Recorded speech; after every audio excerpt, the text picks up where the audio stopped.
Hi, this is Dominic Keating. I played Lieutenant Malcolm Reed on Enterprise, as you probably know, and you are listening to the NX 7062 podcast. Enjoy. Well, hello, all of my NX 7062 podcast fans and friends that are out there. Thank you, as always, for joining me on this Monday evening. Look at all you all. I love the early birds. I love just watching you guys all say hi to each other before I even get out here to have a chance to say hi to War Dog and Robert and Melissa and Ed and Dave and Nancy and all of you lovely people that are joining me here tonight. I know, don't you just love my fashion statement for the evening? I couldn't decide. Jober was coming on to join us and talk all about Hollywood and styling. And I went, I could go dig up some really fancy dress that you guys would only see from here down. Hi, JR. Or I could just go total cash with my very favorite Star Trek sweat jacket zipped up so you guys can all see that I am the property of the NX01. Of course the NX7062, but also the NX01. So Jober is waiting in the wings to join us. But as always, I always have a couple little things to say before we get going. Let's see. What is it that I have to say? Oh, the cool thing, I was actually watching Carol Burnett's 90th birthday celebration. If you guys have Peacock, I watched it taped, but if you guys have Peacock, go see if it's there because Carol Burnett is amazing. She's 90 years old, still going strong.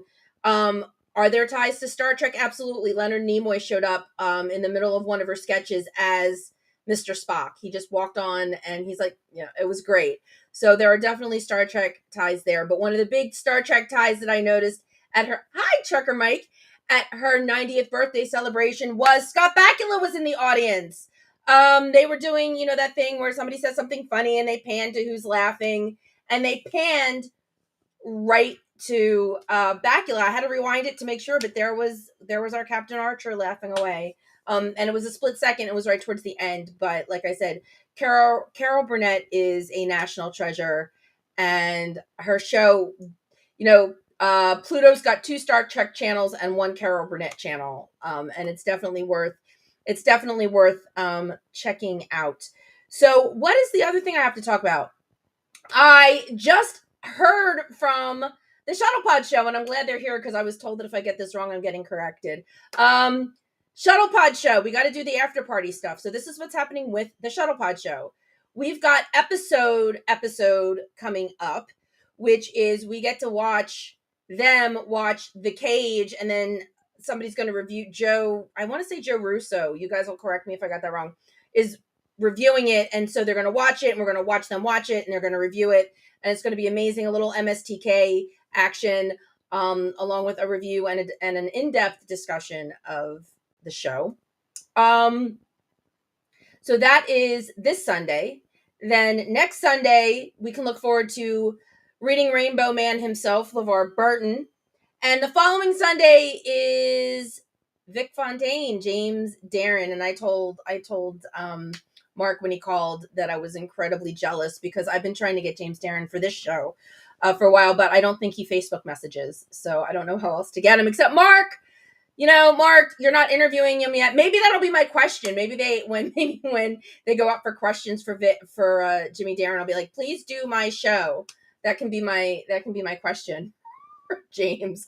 I don't know if they'd ask it, but can't hurt to pop it in there. And yes, Trekker Mike, you are absolutely right. It is a fantastic lineup. I'm really, really excited for. Joe Bano, thank you. I don't know why I was saying Russo. Joe Bano, thank you. See, I knew I was going to need you, Erica. Thanks so much. JR, you are kidding, right? I hope.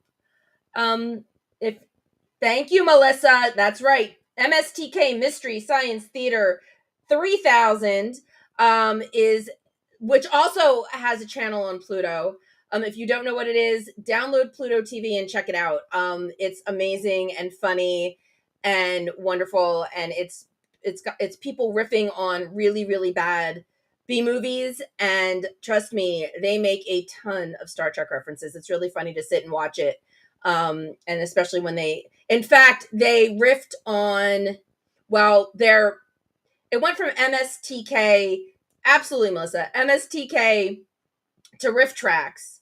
And Riff Tracks actually did Night of the Lupus with DeForest Kelley and Kingdom of the Spiders, which starred, of course, William Shatner. So yeah, it's great. It's hysterical.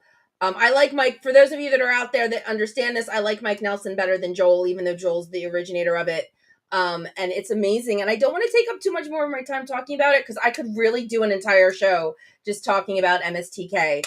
But anyway, so be prepared for the newest arrival to the Shuttlepod lineup, the brand new episodes. And going forward, there is going to be a chance for Patreon participation, live streaming watch parties where patrons get to go on Zoom and they're going to get to watch the watchers, and then they're going to get to participate in the discussions of the episodes after.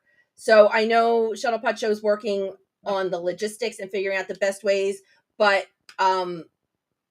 crowd and fan involvement is a big component of episodes. So be on the lookout for how you can actually participate in this via Zoom, where you're just going to sit and you're going to watch them watching the show. And then at the end, you guys are all going to get to, oh,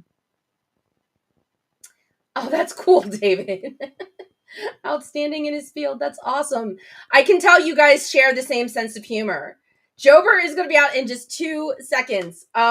I just promised that obviously this isn't the after party if I don't have some fun news to share about Shuttlepod Show. So yeah, so there's that high Slack throttle. There's gonna be that component of future episodes, and there's also going to be a very special exclusive, exactly, Who Watches the Watchers, the Patreon members do. And exactly, everyone. See, you heard it not only from me, but from the one and only Erica LaRose. And then for this episode, which is already taped and in the can, there is still going to be an exclusive Patreon pre-screening that is going to be coming up sometime before Sunday. So Patreon members, be on the lookout for this exclusive sneak peek at episodes, because that is going to be coming up this week. I don't want to get into too much detail because I don't want to get anything wrong and have Erica correct me again. But that's all coming up very soon. So I'm really excited. And if you actually want a sneak peek, everybody now can have a sneak peek, because Mark did my show a couple weeks ago, and we offered, part of the show was an exclusive video, 4-minute video look at episodes. It was the first look anybody got, and I was told it was going to be exclusive. You had to actually be here for the live broadcast of my show. So anybody who was here live got to see it. Anybody that, and then nobody else got to see it because I promised Mark I'd take the show down. So I'm going to be posting that show again. So anybody that missed the sneak peek at episode, that much, Erica, I knew. So anybody that missed the sneak peek, Mark has given me permission. I'm going to be reposting that specific show, and I would love it if you missed it. You obviously can watch the whole thing. If not, you could just fast forward to the sneak peek. But the sneak peek is in the last show that Mark and I did together, and it's going to be going back up on YouTube as soon as we're done this one. But this one, the reason you guys are all here for this one is because I have the one and only, the Olympian, the fashion guy, the stylist, the one, we all know Erica LaRose looks good. We all know that. But the man that has been making her look extra special for the last few episodes of the Shuttlepod Show is Jober Velasco, and he is here with me right now. Hey, Jober! And we're still having mic issues. And I know it's not on my end, or at least I hope not. I've got your volume up. Your connection is good. Maybe unplug and plug your mic back in. and see if that helps, or log out and log in again. Sometimes that works because now your signal's kind of down. I don't know. Oh, the one thing that I forgot to tell you, Jober, are you on Chrome? Are you using Chrome? Okay, yeah, because because Chrome's the one that works with Chrome's the only one that works. Mark and I have had this discussion before, and I forgot to mention it to you. Oh my gosh, Jober's here, and his mic is not working. Because if you were talking, I'd see the green moving on your little picture. Yeah. Wait. Nope. I thought for a second I heard you. Yes. All right, hold on one second. Is that working now? Yes. Yay. Okay. We figured it out. Yay, Jober, you're here. And I'm so excited. I'm here. We all get to see your face. Oh yeah, thank you for having me. Well, thank you for coming. We're so excited to have you here to talk about. I didn't know how to dress for the stylist. That's all I'm saying. I didn't know how to dress for the stylist, so I figured, you know what, a Star Trek sweatshirt for a Trekkie. That was just how I went. I figured since you're also a Trekkie, a comm badge or something. I'll get a comm badge next time for my lapel. Yes, we are definitely. I'll definitely have you back, and yes, but only if you get a comm badge. I think the first big important question that I have is, I gave you a homework assignment last week to go find Erica some Enterprise themed sleepwear. Have you had a chance to do that yet? Because she's coming on the 15th. Don't worry. And yeah. Don't worry, I've not forgotten. So that's in the works. Okay. I'll get on that. So, but you can see I already have over my shoulder that there's something that I'm working on for Erica for the summer.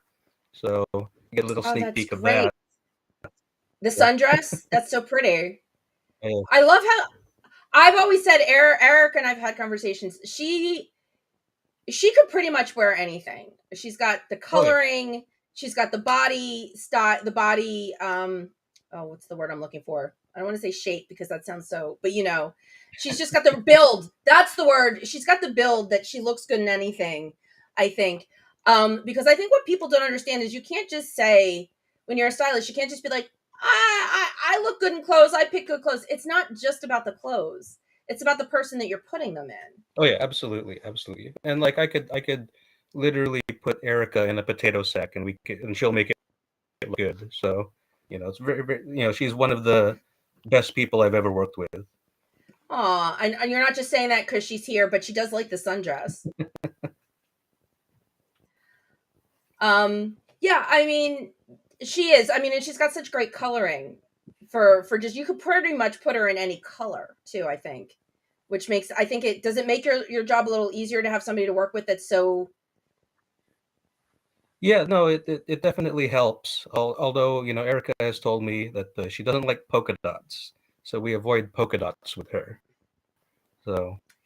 Yeah. I mean, you and I had this sidebar conversation a couple weeks ago. My grandmother was in fashion for 40 years.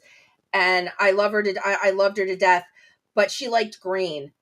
And I hate green. And she would buy me clothes and she'd be like, here, you'd look great in this. Like, I would if I would wear it. I'm not wearing it. It's green. I'm like, any other color. I'm like, it's so funny because just because somebody's going to look good in something, if they don't like it, if they don't like the pattern, if they don't like, the color, it doesn't matter because they're not going to feel good. And I think that detracts from the outfit if the person who's wearing it just doesn't feel good in it, even if they look good. Yeah, it's the whole cliche, like if you look good, you feel good, and that's true most of the time. But especially with like women's fashion, like another stylist friend of mine, Lindsay, she used to say that women's fashion is disgusting because it's all over the place. It's just all over the place, and like sometimes the most beautiful are also the most painful. And that was to say that beauty is pain. Beauty is pain. That one I've heard. Yeah. Those high heels and like those tight dresses. It can be rather But it looks Right. so amazing once you put it all together and it gets out there on the runway. Right. Well, okay. I guess you have permission now to do a potato sack for Shuttlepod Show. Yeah, we'll That would do a be, Starfleet potato sack. which is basically the Enterprise uniforms. So they were so loose and just, which was nice. I mean, I knew, I don't know if you were here for the show. I think it was when we were talking about uniforms.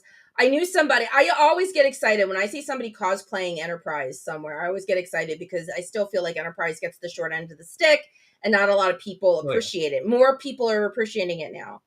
But I saw somebody. He was heavy set, and he was wearing Enterprise. I'm like, I love this! Yay, Enterprise! He's like, I don't like the show. It's the easiest thing to cosplay. For his body type, he just felt very comfortable wearing the jumpsuit. So Yeah, still, my favorite of all the Star Trek uniforms were the mirror universe uniforms from Enterprise. absolutely. I think I talked about this because that was the prop jacket with the bare midriff for the women. So Yep. you had Hoshi in that, you had that, and like I know Tiffany actually made that uniform. And if you Yeah. look at the Paul Mirror Universe costume, there's a picture of her wearing it. Yes, and I've seen it, and she looks amazing in it. And I've always said, I mean, I am not the weight that I would really want to be showing off my stomach. I have to admit. I mean, I'd have to do crunches every day. But I've always said if I was going to cosplay Star Trek, it would be the Mirror Universe Enterprise uniforms. And I actually knew somebody that was a costumer on Broadway, and I would have paid him whatever just to create that for me, because that would have been my cosplay go-to. Because it also looks so comfortable, especially if you're out in Vegas, showing a little belly. Oh yeah. Mars, I think you're absolutely right. I think Jonathan was jealous that Connor and Dominic had incredibly comfortable uniforms on Enterprise, because all that spandex. I mean, I think even when they moved to the pants and shirt and they got out of the onesie from the first season, that had to be hot as hell under those lights. Those heavy shirts and those pants probably were hot as hell. Yeah, and the other thing is like those TNG uniforms, season 3 onwards. Actually, the whole run of the show, for whatever reason, the trousers, the slacks that they used, none of those uniforms had pockets, which everybody hated. Right. Whereas the Enterprise uniforms had like 5 million pockets. Exactly. Didn't they have to Velcro the phasers on in TNG? Yeah, they Velcro or some type of clips, but yeah, the little holes for the phasers and the tricorders, those were either clipped or Velcroed on. There were no pockets to hook. Yeah, Erica. That's exactly what he said. Comfy Time was finally. So he got one full season of Comfy Time and 7 seasons of I Hate This Uniform. That seems fair. But the leather jackets they had in Picard were just like, I would love to have a leather Enterprise jacket. I love the leather. When they do like leather jackets on Star Trek, they're just so amazingly awesome. The ones with they had like the quilted pattern in Enterprise. They wore like season 3. They were wearing them in some of the Xindi episodes. They had these really cool leather jackets. Yeah, and I know this because it's season 3 already. Like yeah, and specifically for like the Todd Stashwick episode, it was too hot in the studio or on set for Erica to wear it, but we had paired that dress with a leather jacket, and I had done that specifically because of all of the leather that they had been wearing on Picard season 3, and I really liked that, so I wanted Erica's look to kind of match with the vibe and also the edginess of Todd Stashwick. Right. Because like you said, you have to dress for body types, and sometimes that can be hard depending on, So what I want to know is, how does an Olympian become a stylist? Well, I'm technically not an Olympian. I haven't actually been to the Olympics as an athlete, but I'm in an Olympic development program for us that Okay. most people don't even realize is in the Olympics. And we can talk about that if you want to, but basically, Let here we Wait, I'm go. trying to find it. We were having some issues earlier. I was trying, and it's not the Playboy bunny pictures that I'm looking for.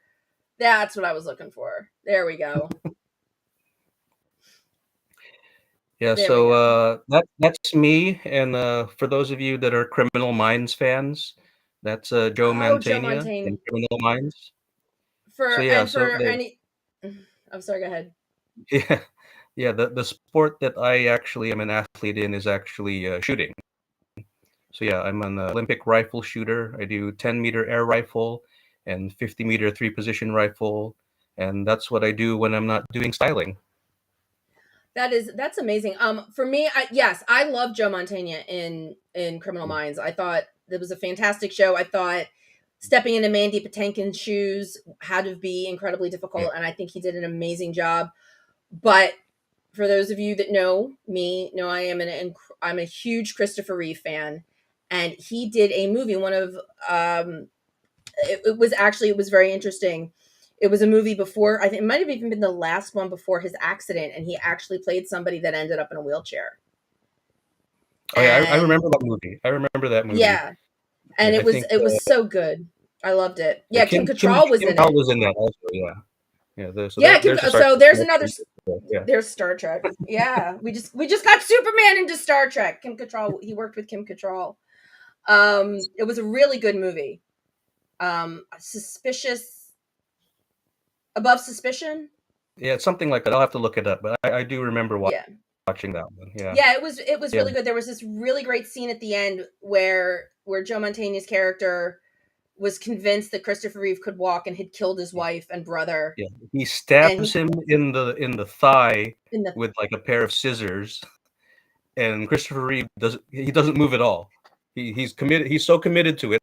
He can walk. He can feel down there, but he's so committed that he doesn't react at all to being stabbed in the leg. Yep, and then and so everybody, yeah, but the best part was everybody figured, oh no, Joe Mantegna is crazy and Yeah, he really can't walk. And then the last scene in the movie, you see him standing and looking out a window. And it was great. It was such a great movie. But yeah, I think that was like his last movie before his accident. And I just thought that yeah. was. Oh, War Dog would like to say,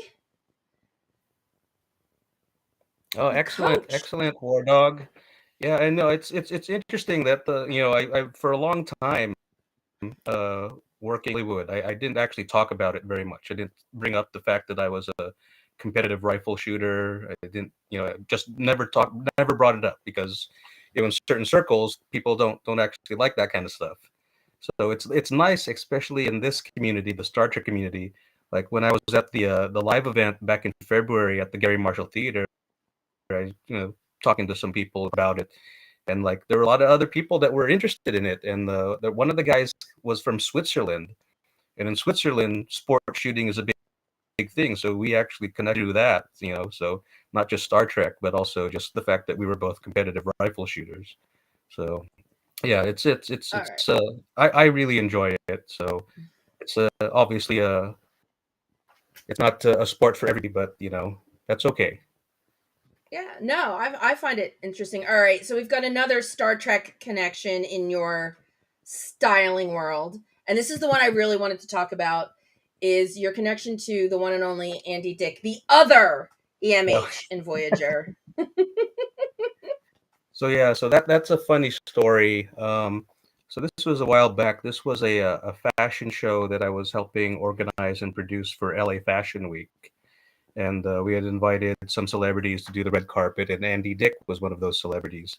So for those of you that are Voyager fans, you remember there was one episode that Andy Dick was a guest star on, and he was the emergency medical hologram version 2. He was the new one that was replacing the old hologram that was portrayed by Robert Picardo, because that version of the medical hologram nobody liked. So they had replaced him with Andy Dick. So he, yeah. So that episode, it's the two of them going back and forth while trying to save the ship from Romulans. Um, but yeah, so this was well into his notoriety for being very difficult to work with, and often getting into trouble and getting arrested. So somehow I got saddled with the job that night of babysitting him. So not exactly what I wanted to do, but I had to make sure that everything went off without a hitch. And I just remember, the night was going smoothly up until towards the end. And I think you might have one of these pictures Let also. me see if I can find it because Yeah. we were having technical Yeah. difficulties getting this So share to work, so I kind so of had one to do something last minute. one of the other organizers, a girl named Victoria, it happened to be her birthday that night that we were having a show, and so we were also raising money for the Susan G. Komen Breast Cancer Foundation. So it was a big night for us. But it was her birthday, and they decided to bring her out a birthday cake on stage, and everybody, the whole crowd, however many thousand people were there, would sing happy birthday to her. So all of a sudden, they're like asking for somebody to help bring the cake out, and like there's nobody else around except me. So they just put the cake in my hands, and then I birthday, everybody was singing happy birthday, and she could put candles. Of course, that wasn't the job that I was being Andy Dick. So after that, I go back to where I had left him, and he's gone. I have no Oh my idea where God. Andy Dick has gone. So I'm like, oh my God, this is not good. So I'm like, have the police been called? Like, has a fight broken out? And I'm like all of a sudden, like, I have no idea where he's at. So I'm like spending another like half hour looking for him. Or the police haven't showed up, so that's fine. I'm just wondering if they're coming because he's gotten into trouble. But at the same time that this is happening, the birthday cake that we had brought out for Victoria also disappeared. So we have no idea where Andy Dick is, and we have no idea where the birthday cake is, because we were all going to have a piece of that birthday cake after the show. So yeah, so that me on stage with Victoria, I'm holding the birthday cake, and yeah, so another few minutes passes, and I think it's probably been like, a little over a half hour, maybe 45 minutes since I've lost track of Andy Dick. I eventually find him, and he's in a corner on the stage where, like, he was hiding behind a bunch of those boxes, those storage boxes where they hold the lights and everything. He like had made like himself a little fort out of these boxes, so that's why no one could see him. And he's in there just chowing down on Victoria's birthday cake. He was the one that took it. Oh my God. And like the cake, All right. he's gone. He's like eating.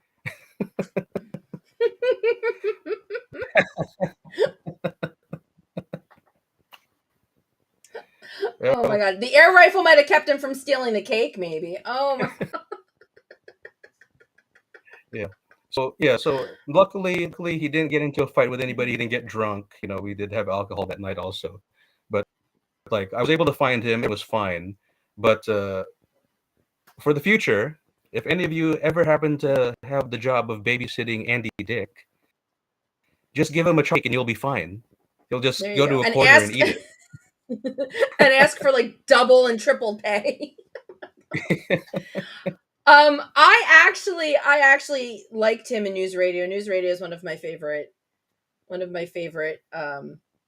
comedies, and that's the first time I ever saw him. So I'm always disappointed when there's somebody that I really enjoy that I find out later the person behind the character just is hard to work with or something like that, or it turns into Joe Rogan. We're really not going to go there, but it's tough to separate the actor from their character.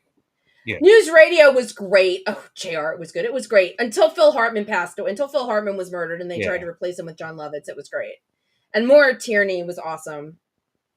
I always thought she was an incredible actress. So, hi, belated hello to Tiffany. I didn't want to interrupt anybody's stories, but I saw you come in, Tiff. Hi, We were just Tiffany. talking We were about talking you. about you earlier. Yeah. Your must have been burning up there in Canada. We were talking about your awesome cosplay. Sorry, everybody. I'm trying to keep up with the comment though. Yeah, The it's interview tough being on and this side. everything at the same Yeah, time. it's tough. Yeah. It's tough being on this side I just wanted to of the thing. I just wanted to make note of one of the people that's being in the chat. He made some comments earlier. Mr. David Kimes. Mr. David Kimes, one of my coaches for my Olympic shooting. Mr. Kimes was a member of the 1980 Olympic. He's a two-time world champion, and he's probably the most positive person you'll ever meet. But yeah, that's Mr. David Kimes. So. And thank you so much for joining us, sir. We appreciate you being here. Does he happen to like Star Trek? We've never really talked about Star Trek, so but he was actually part of the space program for real. So Mr. Kimes was part of Oh, the team that so helped to put together that's the space amazing. shuttle. So yeah, I think he worked for Rockwell and some of the other contractors that helped put together a lot of the Oh, spacecraft that the U.S. used. Yeah. what a night for Mohammed to be in bed. Mohammed Noor, one of my longtime viewers and science guy, and we love him. And he messaged me earlier today to tell me that he was really sorry, but he had to get up early today and still go to work and do all this other stuff. So he was probably gonna be in bed before now.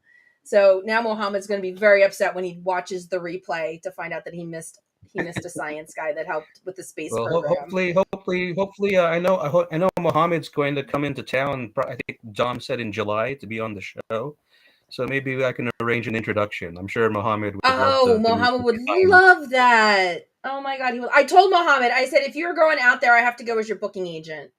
I have to go. Oh, You so know, he Mr. needs somebody to go with him. So Mr. Kimes has been around long. Mr. Kimes worked on the Apollo program. Yeah. Oh, amazing.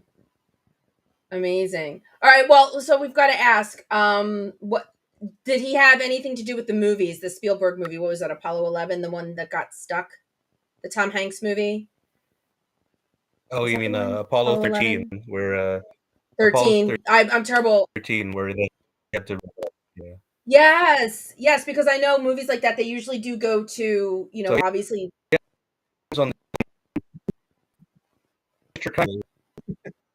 Yeah, so I know, like, when they make movies like that, I know that they go for the realism, and I know that they check in. So I was just wondering if maybe he had anything to do, if they asked him for some insight. That would have been really cool. Yeah. Yes, Apollo 13. I'm terrible. There was an Apollo 11 though, wasn't there? Because they had to get Well, yeah, there that was was. the first one. That was what the first one that landed on the moon.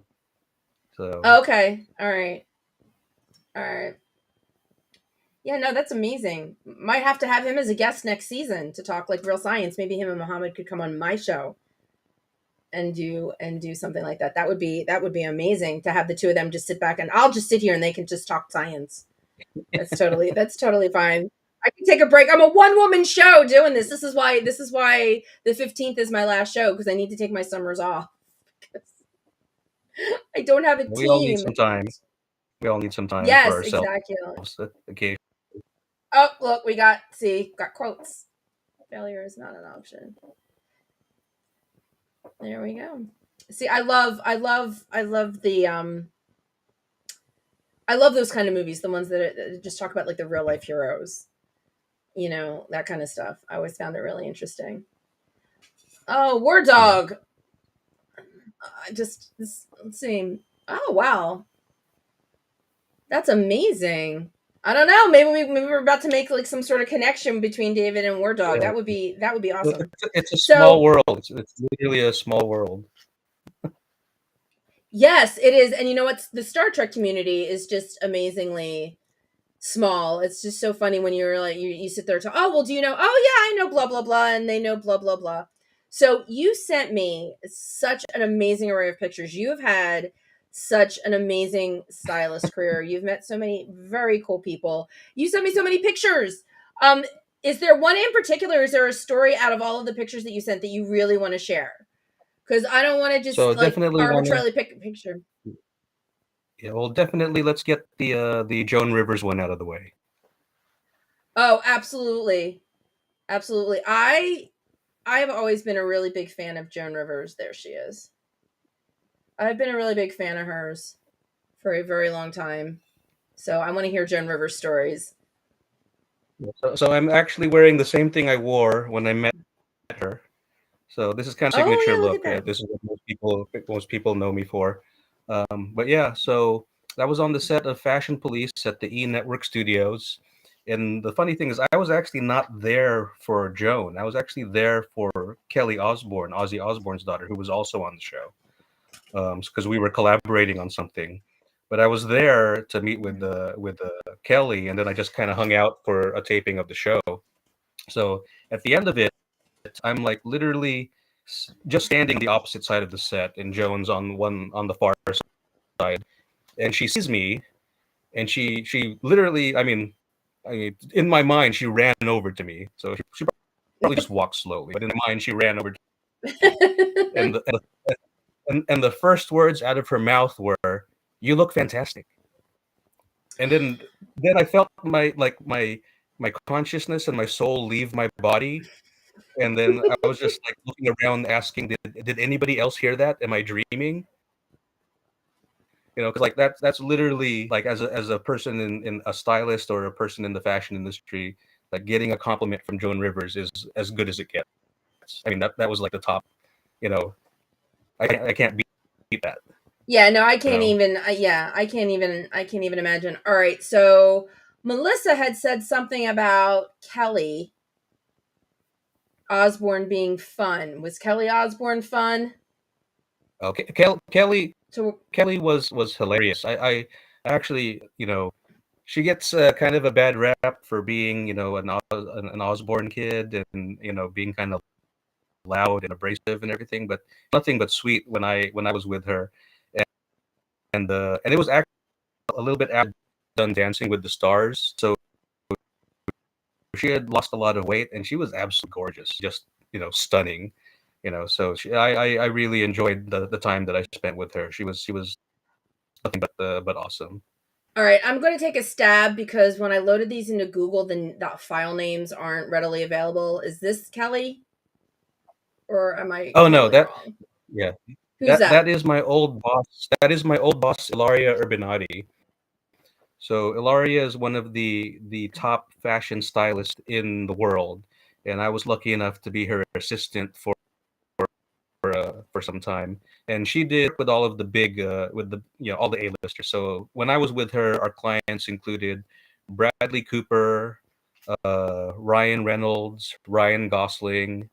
Who else? I mean, just well, Chris Evans. I know Erica loves Chris Evans, so she's always telling me about that. But yeah, we work with Captain America. Oh Yeah. no, Magic Lasso. Oh no. Magic Lasso loves Chris Evans too. He's going to be so sad that he missed. But now that puts me like only a couple degrees of separation away from Chris Evans. That's so. Have you met Chris? I have to Yeah. ask. Have you dressed Chris Evans? So yeah, Or so Chris Evans. We did work with him a lot, but really the at the time was Bradley Cooper, and Bradley okay. Cooper was very fun man going to Bradley Cooper's house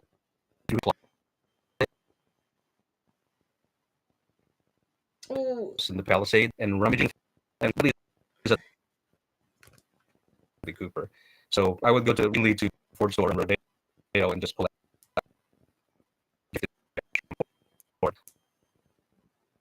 All right. Jober, you're breaking up for some reason. For if you're on a wireless connection, you might want to like move somewhere because my indicator's telling me your connection's bad.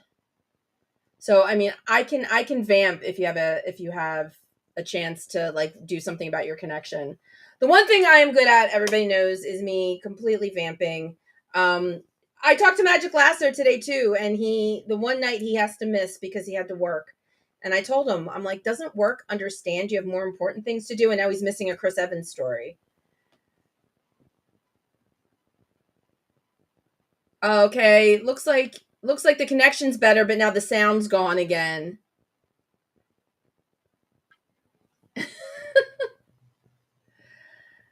Um, hmm. There, wait, I heard you laugh. See if we can get this question in from JR because this is the perfect question. How many degrees are you to Kevin Oh. Bacon? That's a good question. I've never actually sat down and thought about that, but probably very many degrees. Not very many. I can tell you how many. All right, you are as many. You might be closer than this, but you and I are actually the same degrees of separation away from Kevin Bacon if you do it this way. We both know Connor Trinneer, who was an American Made with Tom Cruise, who was in A Few Good Men with Kevin Bacon. There you go. There you go. But you might be able to skip Connor. Yeah. Now it's just for me to work directly with him, so there will be 0 degrees of separation. So Exactly. But I like to play degrees of separation from this person or that person. And one day I just sat down and went, I wonder how close I am to Kevin. And then the whole American Made thing popped into my head and I went, damn, I'm actually closer than I thought. So yeah, but I bet you could probably get closer. But yeah, for you, I think 0 would probably be pretty easy. Oh, Nancy's 1 degree. All right, Nancy, spill. How are you 1 degree away from Kevin? Got to hear that. Thanks, Dave. Yeah, I thought that was pretty. That's pretty respectable for somebody that doesn't work in Hollywood at all. I think that's pretty respectable. So yeah, thanks, Dave. So yeah, Jober's got to be closer than I am. But yeah, one degree. That's a goal. That's definitely a goal. So Star Trek. Got to ask you, what's your favorite? And you don't have to say Enterprise just because you're working with Shuttlepod Show. But do you have a favorite series? So for a long time, my favorite series was Deep Space. I love Deep Space Nine, and then probably Enterprise right after that. I've always been an underdog girl, so Enterprise kind of won my heart just from the not because of, I mean, it's an amazing show, but also because I feel I always like to root for the underdogs too, and I feel like so many people discounted Enterprise for all the wrong reasons. And I've always said I liked it because of the rawness of it. I liked the stumbling around practically in the dark aspect of Enterprise, where all the other shows, I mean, yeah, Deep Space Nine was dark, but it was also polished. You know, this is Starfleet. We're established. This is who we are. And to get to see it from the beginning with Enterprise and watch them stumbling around and trying to figure things out, I've always enjoyed that aspect of it. All right, Nancy's spilling it. Husband works at a TV station and he works on the morning news show. Oh, well, there you go. That's perfect. There you go. So did you get to meet Kevin? I guess you didn't get to meet Kevin if you're only 1 degree of separation, but if your husband has any cool Kevin stories. Oh, met the Shat. There you go. I've met Shatner on a couple different occasions. It was the first STLV that I worked.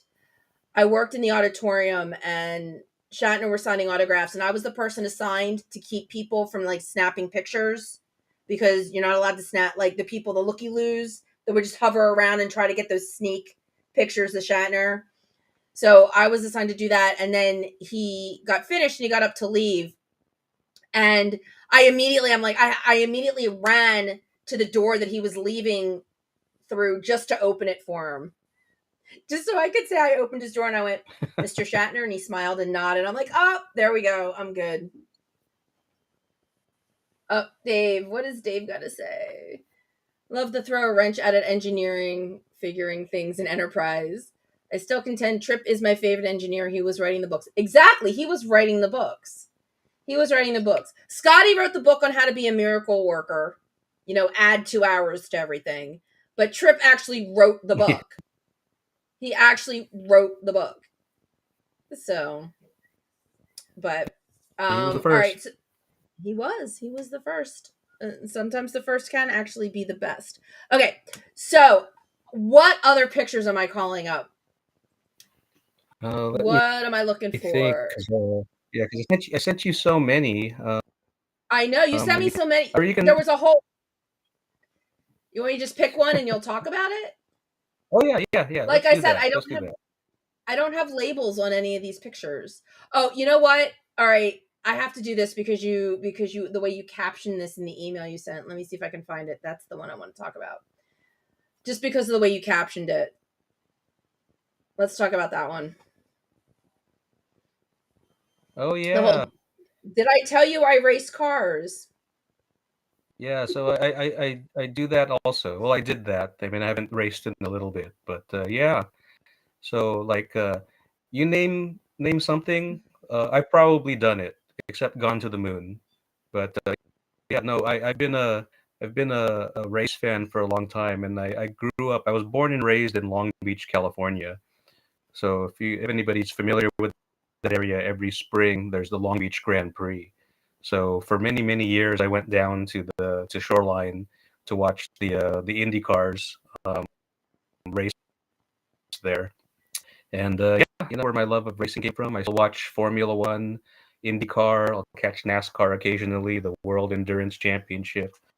Yeah, so like, and even every day, like my car, my daily driver still has a 6-speed manual transmission in it because I don't want to have a car that has an automatic transmission to be able to shift my own gears.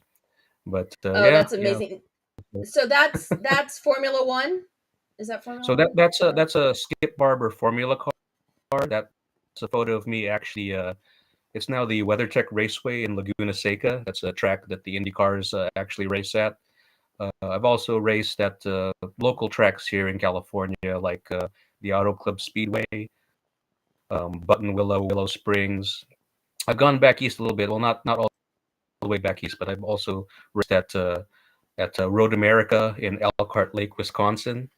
So, but that was a long time ago, and I haven't really done much racing in the last few years.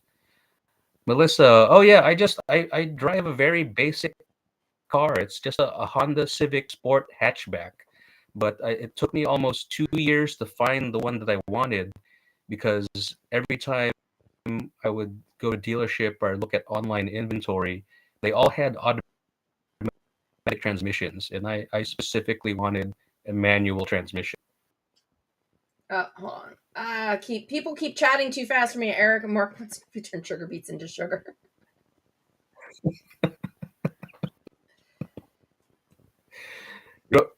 Unintentionally, but yeah, I think I have. Yeah.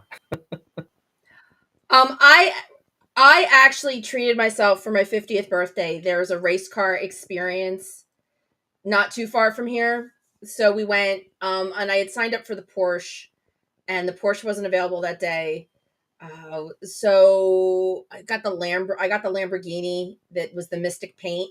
I don't know if you've ever seen the Ford, the Shelby Cobras, the Mustang Oh, Shelby Cobras had this Mystic paint that changes. mhm. So, and it had the flappy paddle gearbox, and I was like, yay! I mean, it wasn't the racing experience I'd hoped, but it was still nice to get behind the wheel of this gorgeous exotic Yeah. car and just running around track. I never learned how to drive a stick, but everybody that knows, So I think there's I mentioned it last week. Yeah, no, but there is. I mean, I've had people teach me, and I have the, like, I understand the mechanics of it. It's just, but it's just like getting behind the wheel and actually doing it. But I think everybody knows that was here last week. I got in a car accident a couple weeks ago, and they totaled out my baby, my '06 Mustang that I loved. But Saturday, I went and I found a new Mustang. She's 2014. She's gorgeous. She's black on black convertible, Yes. and it has what I call that yay. And she's and she's black on black. 2014 is the newest car I've ever owned, so it's got some really cool bells and whistles. One of them is my favorite thing in the world because, like I said, I like an automatic transmission, but it's got what I call the fake standard, where you can pull it all the way down and then you can manually shift gears. You just don't have to clutch. Yeah. So, which comes in really handy in LA, because when you're sitting in LA traffic, if you can pull it down and just drive, like take your automatic out of automatic and pull it in to like that standard so that you can save a little bit of gas. Because if you're sitting in LA traffic, Yeah. you should be sitting in first gear. You shouldn't be sitting just letting your engine Oh yeah. idle I mean, in automatic. all the flat, yeah, all the shift pedals and everything on modern cars. It's fun and everything, but like you don't get the sheer terror of trying to uphill with a manual transmission and trying not to stall it. Oh my god, when I lived in Central PA, I mentioned this actually in the Shuttlepod Show because Jonathan Frakes grew up in Bethlehem, originally from Bellefonte, which is right next to State College, and he went to Penn State, and so did I. We're both alumni. And I loved it up there so much that I lived there for 10 years. So I kept moving. I would get bored of a house and I just move. So my parents came up to help me move once, and we rented a U-Haul, and they showed up to pick it up, and it had the only one left that was in the size that I had ordered was a manual. And my mom was like, "What do you mean?" But we really didn't have a choice. I needed to be out of my apartment or my townhouse. My dad is actually pretty good with a stick. So my house, like the front of my house sat on this hill, like sat at the bottom of this tiny little hill. And I don't know whose brilliant idea it was, but somebody thought to get my washer and dryer. I don't think we could get it out the back.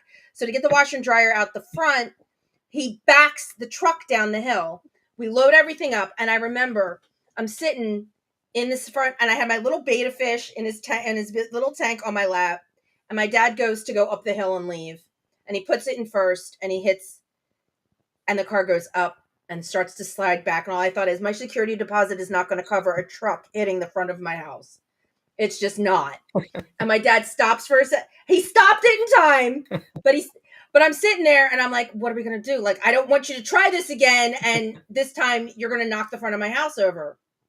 He goes, you can actually skip first gear. And that's what he did. He just skipped. He went right into second and gunned it up the hill, and we got up the hill. But I just remember thinking that fear when you can't quite get it up and you feel her sliding down. I'm like, the front of my house. but we figured it out. And I always love that story because I thought my dad was pretty killer to do that. It was pretty ballsy. Like, oh, we'll just skip first gear. Because then I'm like, just don't break the truck either. All right. The one thing thanks, Dave.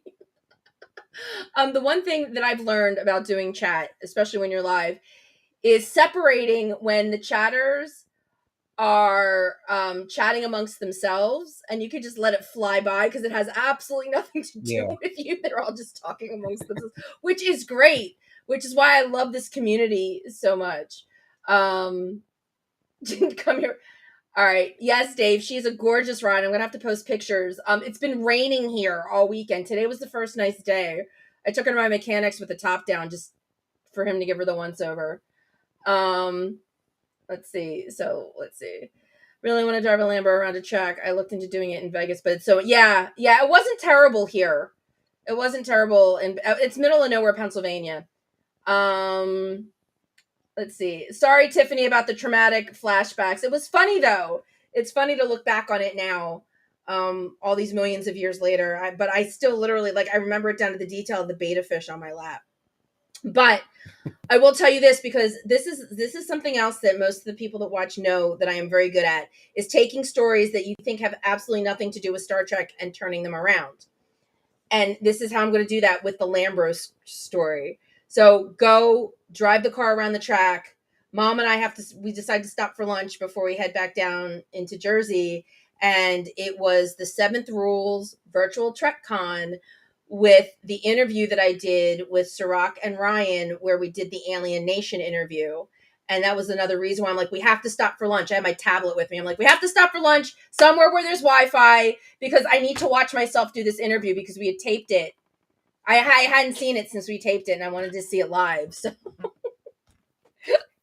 So it went from driving cars to right into watching virtual TrekCon. So that's how I can turn that story into a Trek story. Yeah.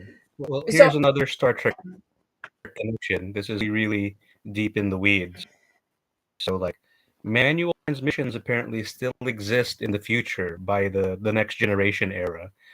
It was a season 1 or 2 episode of TNG called Peak Performance.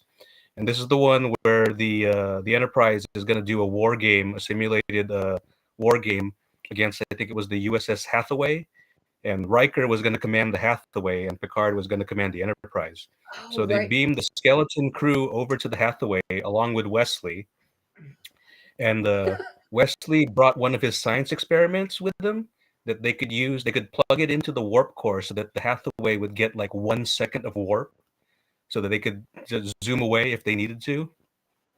And there was a conversation between Riker and Geordi asking about what happens if this doesn't work. And Geordi says, "Have you ever popped the clutch on a Grantham water?" Oh, And he's like, "So you're saying that the Hathaway will stall?" And then Wesley says, "Yeah, and the Enterprise will waltz right over and pulverize us." So manual oh my transmissions God. still exist in the future. Because they absolutely have a purpose. They absolutely have a purpose. And like I said, I love playing with it. I've played with it a couple times on the new Mustang, and then this is the first time I've owned a car that had it. Usually my rental cars have it. And then I don't care if my playing with it screws up the transmission, but now that it's my car, now I worry about it. Oh, see, JR remembers that clutch conversation. So speaking of TNG and Picard, because I feel like the one thing that I did not say last week that I wanted to say, I don't know about anybody else, but I'm going to take a poll right now. Was anybody else that Shelby pissed that Shelby was commanding the Enterprise? That pissed me off. Out of anybody that they could have had, I get it. It was supposed to be a big reunion tour, but I just was pissed that of all the people, they put Shelby in the captain's chair on the Enterprise. I don't care that she got shot. I don't care that she's probably dead. I was just pissed that they put her there to make that speech. That annoyed me. I don't know about anybody else, but that annoyed me. Not at all. I thought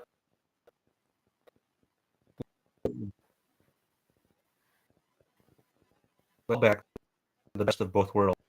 Probably one of the best episodes of. Oh yeah, yeah. A lot of people's opinions. Yeah.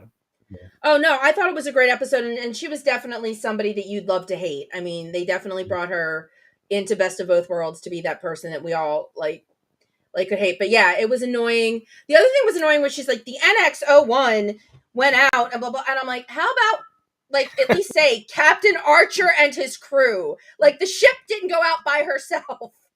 She had a crew. And it's like the NX-01 is the reason we're celebrating Founders Day. Well, Captain Archer, the ship didn't go out and make first contact. Mark says no. Well, Mark, I think you're in the minority because Nancy agrees with me. So that's 2-1, Mark. Sorry. Oh wait, we're getting back at. See, I will always turn it back to Mustangs. Those things have powerful back wheels, but all the weight is in the front. That thing would fishtail like there was no tomorrow with the smallest amount of rain. Well, yes, the problem, especially if you drive a 5-liter Mustang, any car that has rear-wheel drive is going to kick, especially when it's wet. Yeah. I had an Oldsmobile Cutlass Supreme. It was my first car. I loved that car. It was a gift from my grandmother. And she kicked when I used to, when I lived in State College, I had that car. I worked at a pizza place. I had a 100-pound bag or 50-pound bag of flour in the trunk every winter. It's just a thing with rear-wheel drive cars. They kick because especially with the 5-liter engine in the front and rear-wheel drive in the back, no matter how you try to turn, they're gonna kick out a little bit. Although the newer ones have better traction control. Like I was driving the new car around in the rain all weekend, and I'm always careful when I'm taking corners, but I could feel her gripping a lot better than my 91 did or my 99 did. So, but yep, that's just the. Oh, that's awesome! You had your first car was a Mustang. Mine was an '84 Oldsmobile Cutlass Supreme. There are Mustangs and there are Mustangs, and like me, I'm a bit of an independent rear suspension real Mustang. No, I get it. My cousin had a 64.5 with the smaller engine. What was the small engine? There was a 280.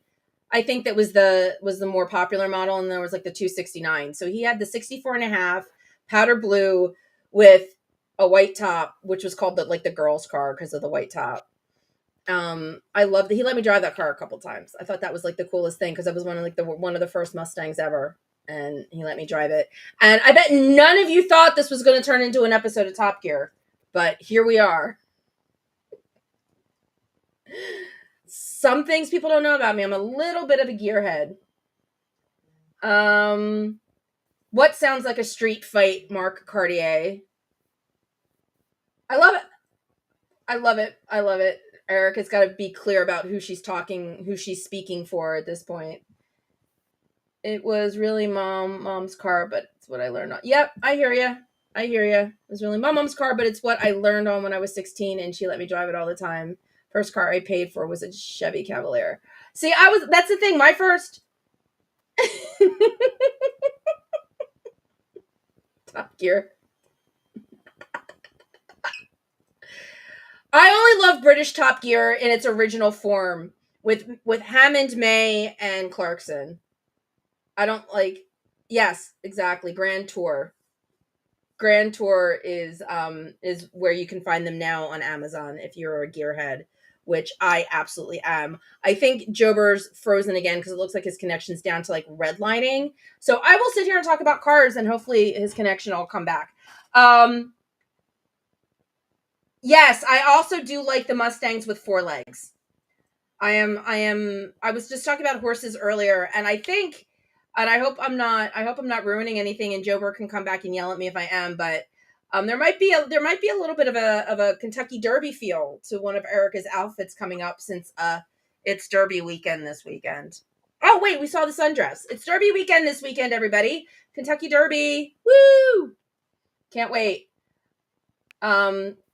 Yep, there we go.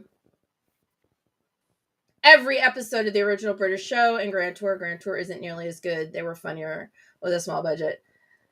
I love their adventures. I love when the producers give a little bit. Yeah, all right, you're back.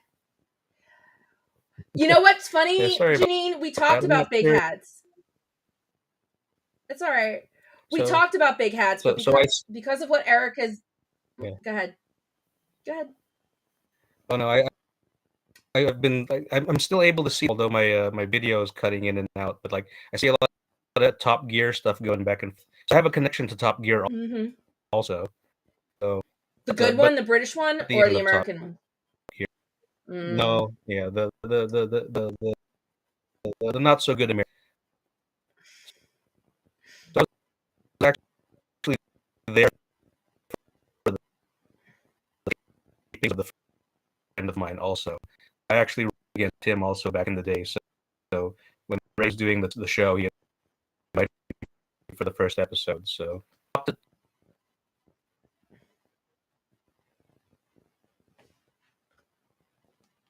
oh, we lost you again. Let's see. Yes, Brits, please. Who said that? Dave, absolutely. It's the one and only. I liked the Top Gear episodes where they went up against Top Gears from other countries. Like the Aussies would come and they would, and they would have these things. Oh, Janine. Yeah, big hats. Because Erica's on stage and doing all that stuff on stage, Jober, is Erica wearing anything on her head for the Derby weekend? So, hopefully I'm back in. Yep. Sorry, I don't know what's going on my end, but anyways, we're gonna have to push the Derby outfit a week because Connor and Dom are heading out to Philadelphia next week, so they're leaving on Wednesday, I believe. So we're not filming on that day. So we'll push it to the week after with LeVar Burton, but we do have a hat.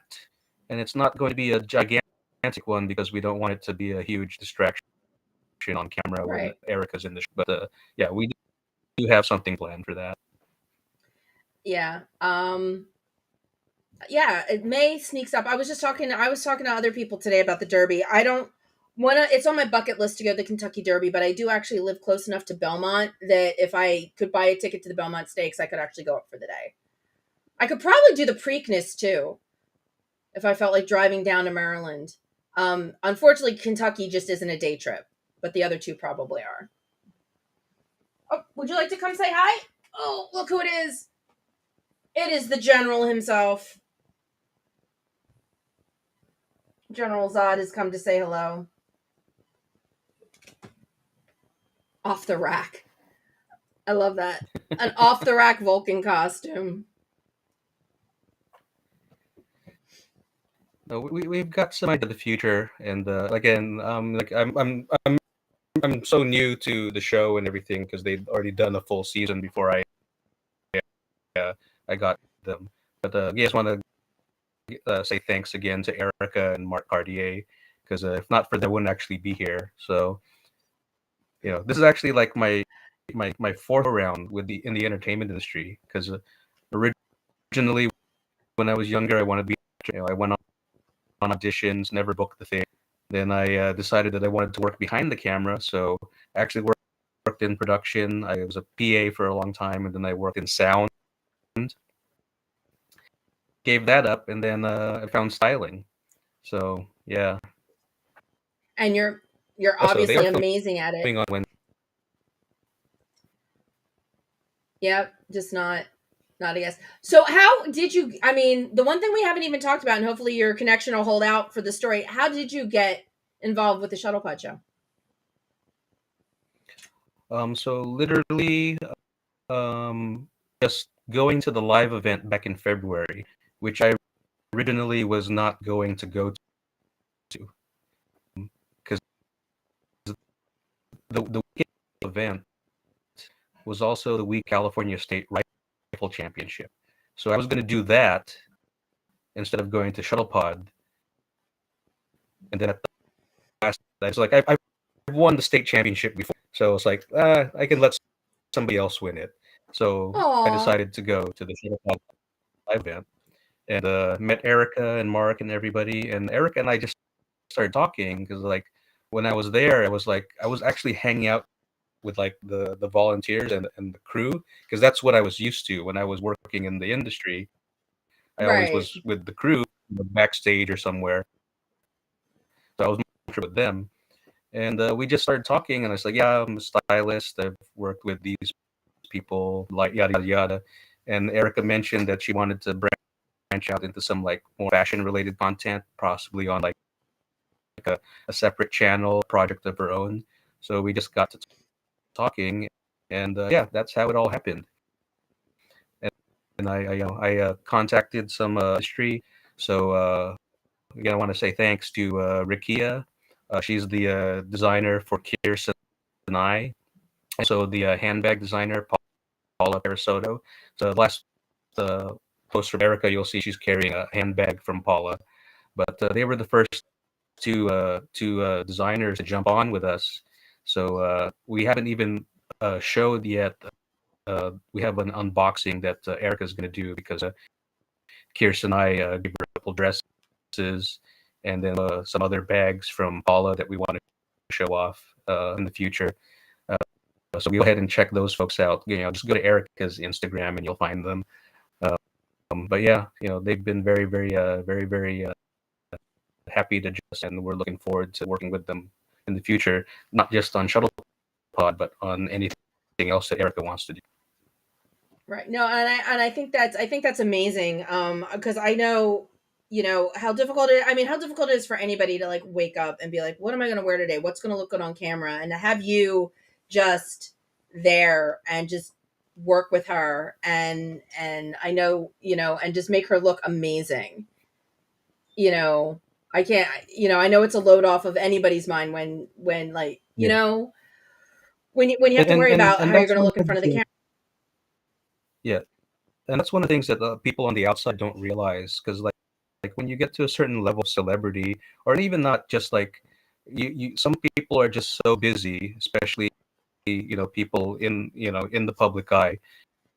They have their work, they have appearances, they have projects that they have to you know having stylists is a load of them. Stylists themselves will put together the looks and keep track of everything they're wearing. You don't want to wear the same thing back to back or like within a short time frame. And so having the stylist is really at that it's really a necessity. And yeah, Right, that's and just somebody that has and somebody that has a set. Not that Erica doesn't have an amazing sense, but to Mhm. know that you can trust your wardrobe to somebody that has a sense of what looks good on camera. Yeah. Because a lot of times, what looks good when you're walking down the street doesn't necessarily look good when you're sitting in front of a camera. So having somebody that has Yeah. that sense, I'm sure, And is a the huge. thing, yeah, things also is like a stylist will help to push you out of your comfort. I know there are some things that Yep. I'm working with Erica on that she would have never worn if she had just been on her own making the decisions. But but also there's also a big difference between like I'm a stylist, but that's not the same thing as say like a costumer or somebody that works Right. wardrobe on a regular basis on a show.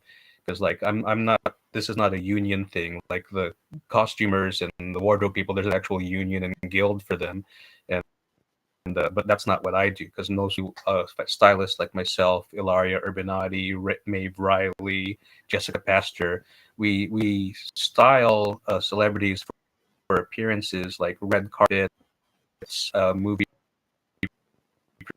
premiere.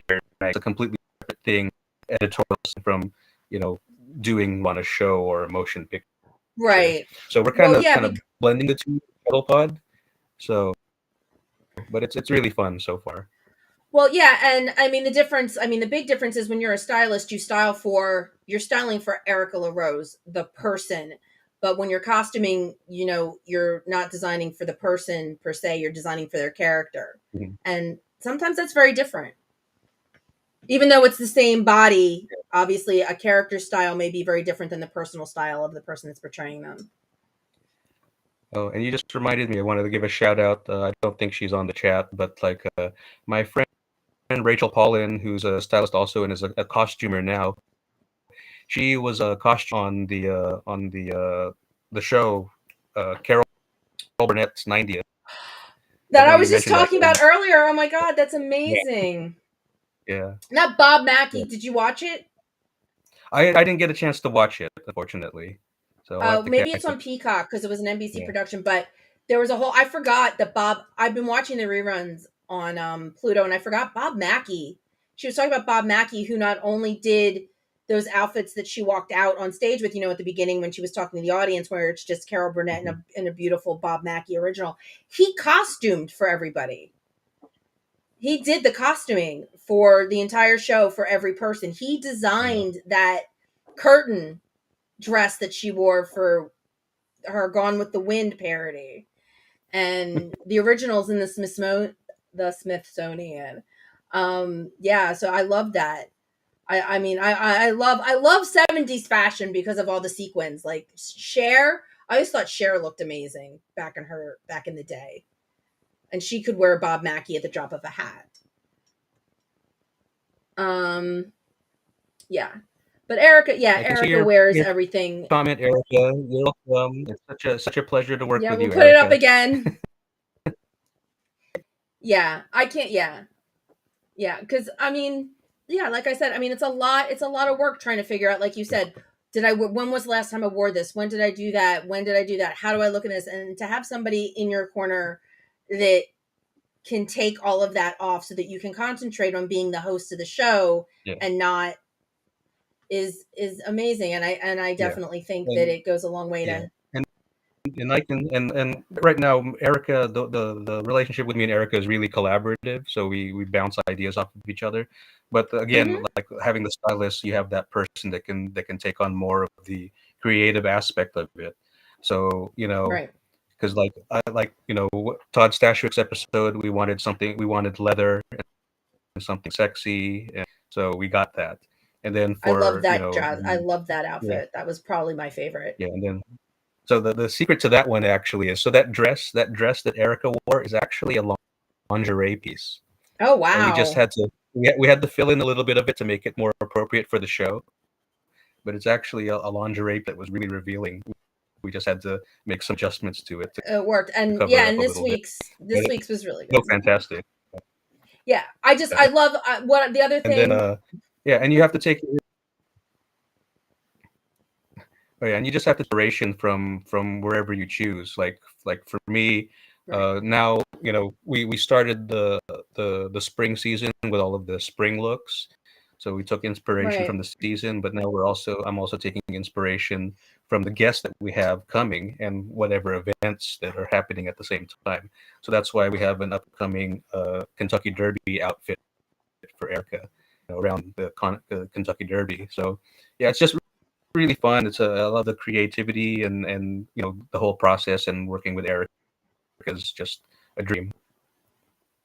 Yeah, absolutely. And the fact that you get to be that creative and switch gears is amazing, because it's a treat every week, because we don't know what she's going to be wearing. We know she's going to look fantastic, but it's just we don't know. But when are we doing this again?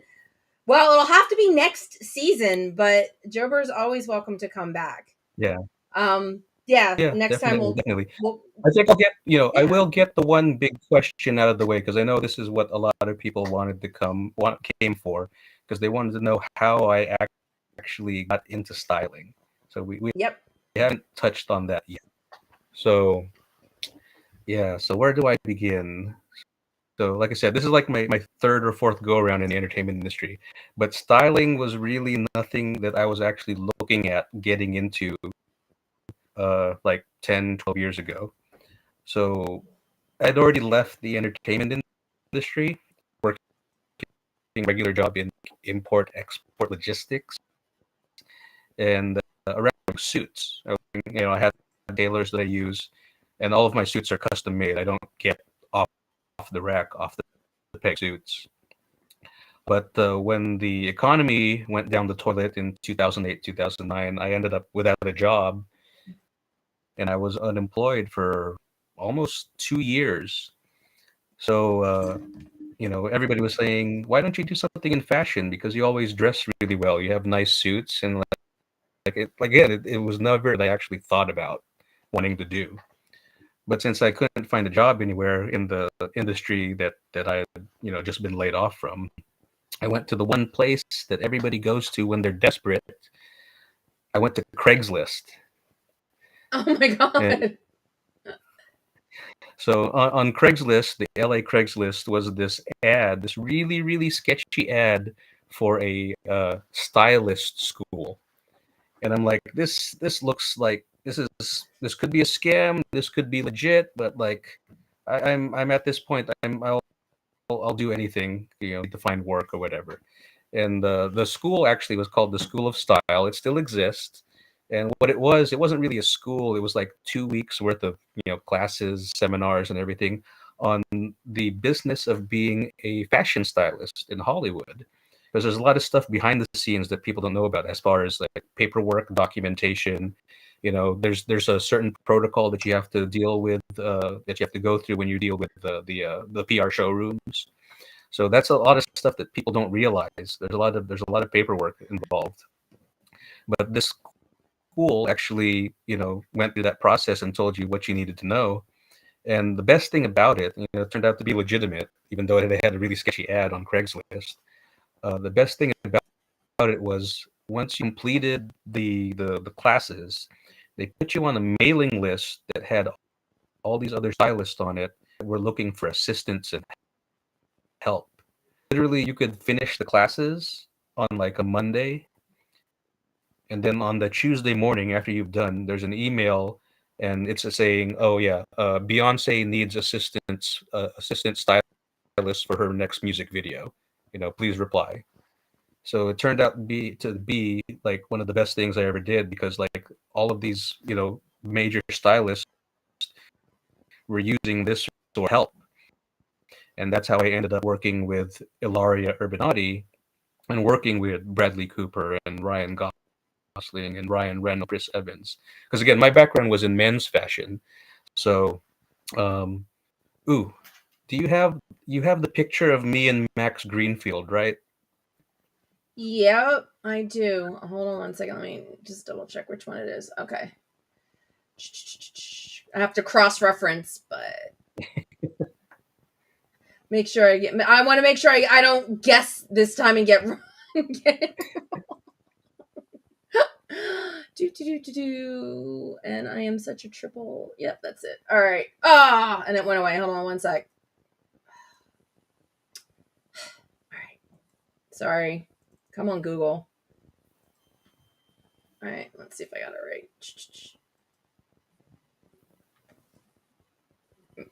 Okay, so this was yeah, so that all led to like moments like this, you know. So this is 2013, the morning of the Golden Globes. So Max Greenfield, he played Schmidt on the show New Girl with Zoe Deschanel, and he had been nominated for a Golden Globe. So I actually was not. I was working in the PR showroom for another designer at this time. But my friend Lauren Messiah, who was the stylist, called me like in a rush a couple days before because she had a conflict with some of her other, and she could not be there to help Max get ready for the Golden Globes. She called me and asked me to get him ready, so I had to go to his house and everything. So this ties in the Shuttlepod Show because every time, you know, I always like when Connor and Dom talk about, you know, when they're trying to book gigs or going to auditions and they ask you, can you ride a horse? Can you do magic?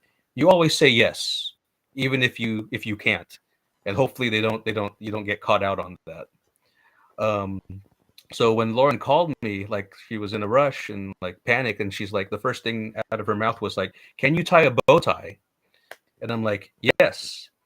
Now the twist here is I actually, you know, I know how to tie a bow tie. I can tie a tie. I can tie a bow tie. So that was no big deal for me. But you know, because you know this was a big thing, and I was going to go get him ready for the Golden Globes, I decided I was going to I took a mannequin home, and I practiced tying a bow tie on that mannequin. I don't know, like 300 times. You know, because you know tying a bow tie on yourself is a lot different than tying a bow tie on somebody else as you're looking at them. So Right, because everything's the other way around. yeah, yeah. So I'm like, I've got this. It's down. It'll be perfect. So Sunday, this is when the Golden Globes are still on Sundays. They're on different days now. But I go to his house. You know, his family's there. There's the limo's waiting outside. His wife is already dressed. He's wearing this like $12,000 Tom Ford tuxedo with a you know looked amazing. So they bring out the boat's still in the box. This Tom Ford, very very elegant, nicely decorated. So I'm like, I'm gonna nail this. I'm gonna tie this on. It's gonna be the most perfect bow tie ever tied. I mean, I've done this like 300 times at home, so it's gonna be perfect. So like they hand me the box and I get ready. I open the box. It's already tied. It's like it's a clip-on. Oh! Oh my god. A $12,000 tux with a, oh my god. I guess if you're So gonna spend that much money on a tux with slipping. yeah, I was like, this was my moment to shine, and it's a clip-on, and I'm just like, okay. I just put it on, and we were done. Well, I guess you still had to at least make sure it was straight, right? Because it could still be crooked. Yeah, yeah. So I made sure it was straight, and like I was like, I just want to make sure that like I do something rather than just put it on him. So like I used some double-sided tape also to put behind the tie to make sure that it stayed up because he had some issues with Tommy, and at the Emmys a few months earlier, his bow tie kept sagging. So I put some tape behind it to help hold it up. So at least I did what I needed to do, and everything was fine. But I was just so like I was so disappointed on the inside because I didn't get to tie this bow tie that I prepped for so long. And yeah, it was just a clip-on, a really expensive Tom Ford clip-on bow tie. Yeah. Well, like I said, I guess if somebody's going to spend that much money on a tux, they're like, I'm not tying my own tie. You're tying it for me. Yeah, yeah, it should have just tied itself at that point.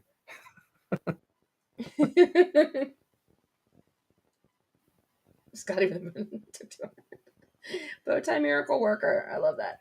Okay. Well, Jober, thank you. You were robbed. Tiffany thinks you were robbed of your moment, but at least you pulled it out with the tape. So at least you're like, but at least it's not going to sag. But Yeah, thank yeah. you so much. This has been so much fun. I mean, who knew that a Star Trek conversation was going to turn into gearheads and just so much fun. But speaking of fashion, I know, you know, yeah. I got to throw out my own fashion.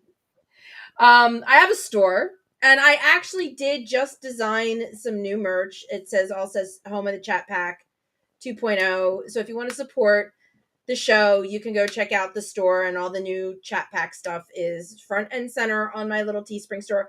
I love this. I love this QR code thing. This is the reason I'm going to stay with Restream, I think, is because my little QR code thing.